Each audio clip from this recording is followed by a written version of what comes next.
Final Fantasy VII Remake served as my introduction to the Final Fantasy series, and if I'm being honest, I only decided to give that game a shot because Cloud's in Smash. Yet after delving into that game, I was immediately captivated by its wonderfully crafted world, engaging story, and iconic cast of characters.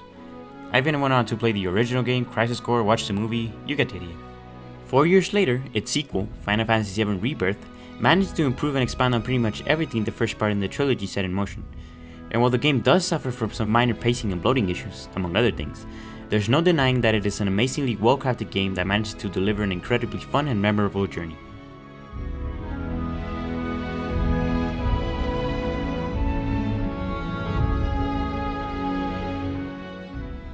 One of the main things that sets Rebirth apart from its predecessor is its sense of scale. While not fully open world, it does borrow some elements from the genre, such as a tower activation system that reveals different tasks and points of interest around each of the game's 6 big regions.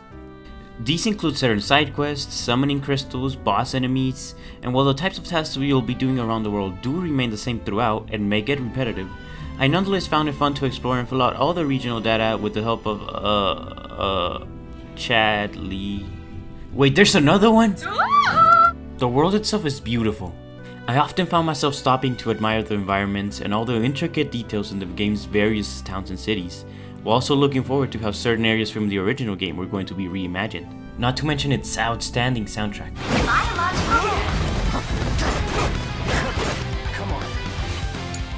However, some of the movement in the game did feel a bit clunky when performing certain actions around the map, especially when riding the chocobo.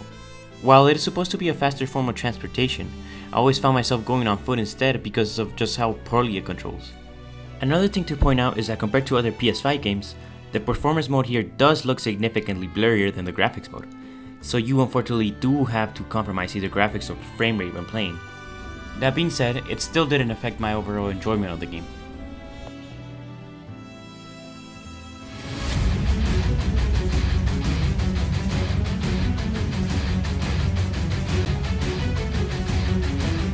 In terms of gameplay, another area where Rebirth really shines is in its combat. Remake introduced a battle system that combines action combat with a more methodical ATB system that I always thought worked very well. Rebirth expands on the system by introducing synergy skills, partner attacks that grant players various benefits for utilizing different characters, adding a whole other layer of complexity to an already deep system. Not only does each character offer a unique playstyle, such as Aerith, who focuses on long-range magic attacks, or Cloud, who fights up close, or Yuffie that can do both like the GOAT, but the enemy variety also feels distinct, as a lot of them will push you to exploit a specific mechanic in order to stagger them and turn the tide in your favor. I've managed to beat some of the harder optional fights in the game, and even then I feel like I've barely scratched the surface of what's possible with all the tools provided.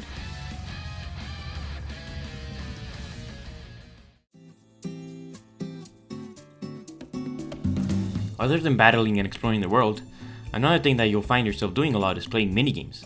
Like seriously, there are so many minigames. Almost too many if I'm being honest.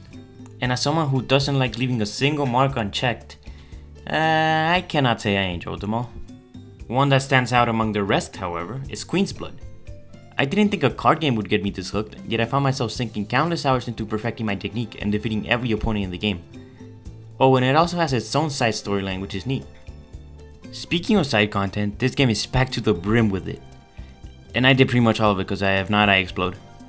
Most of it is enjoyable, providing the player with interesting backstories and worthwhile rewards. But part of me did feel burnt out by the end, as I just wanted to finish the game already. Good news is that this content is optional, and you can pick and choose how much of it you want to do without being punished for it.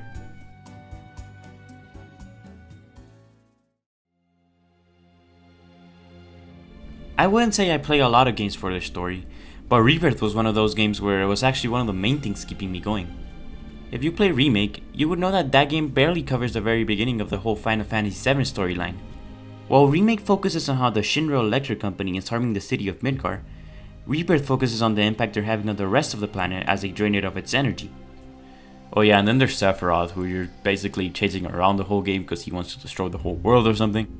The cast of characters also gets a lot of new spotlight compared to the original, as not only do we delve deeper into their tragic backstories and motivations, but also get to see their personalities shine as they interact with each other. And yes, it can be very corny sometimes, but there's also a lot of genuinely funny moments here.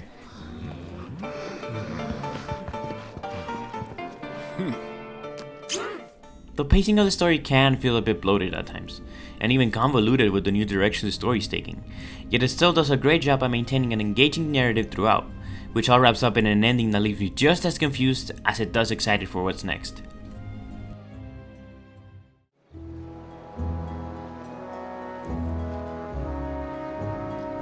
Final Fantasy VII Rebirth manages to encapsulate what video games are all about. From an amazing cast of characters, to an engaging story, fun combat, and insane amount of content, it is a worthwhile experience that I would recommend to anyone who is a fan of action RPGs, or simply curious to find out what the Final Fantasy series is all about. You should probably start with Remake though.